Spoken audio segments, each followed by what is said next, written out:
Yabi nahulog aring bangag. Wala, di giniran makuha. Ay, kuta.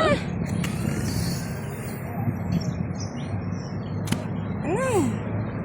Saan na naroon nga naman siya? Natangtangan eh. Agoy, nahulog na hinuon na dinaan ng bangag. Di na makit anong mato naroon dito sa ilalim na day. Hallelujah. At asa si ate nini mo? Ay, busy si ate. Hala. Mao na aron mga ka-farmers, ang amo ang yabi nahulog na nun aring bangag kay natangtang man siya. Sa una na aron. Wala na miro yabis motor. Sa I need another. Oh, sulat sa likod na. Pagkuha og laing kuan ana. Na dili makita kay ta siya slalom. Ana duha ka katukog. Bi ako'y kuha. Ako'y kuha. Buisit. Ugod nimo ayuha day. Di ayaw magod na.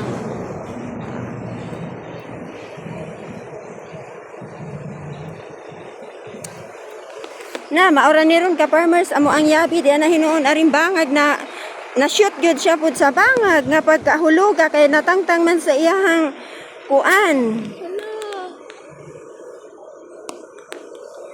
Ayuha pagkusit kay na kuyang mo diretso ana man ay bangag abi nimo kanal baya ni. Kanal ni siya day intawon. Saon na ron.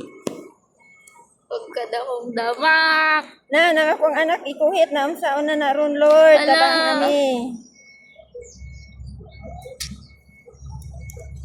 Pagwag na kong kahoy naasa na.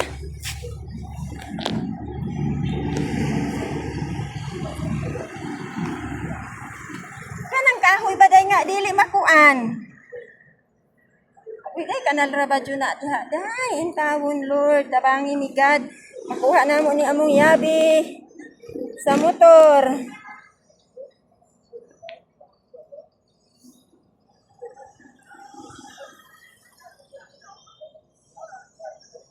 Palisuda. Anay ma, kuha na ma. Puta. Ay, thank you, Lord. Thank you, Jesus. Na. Thank you, Lord. Nakuha kita among yabi. Kalangasan ko, oy. Naghan kayong lapok, mga ka-farmers. Uy. Unang ingat tayo sa Manang amping gyud sa yabi kay na-shoot manon aring banga. Sir. Kita. Nakuha ra jud na mo among gikuot kay. Ang yabi nahulog aring yabis motor. Oo, ari nahulog siya.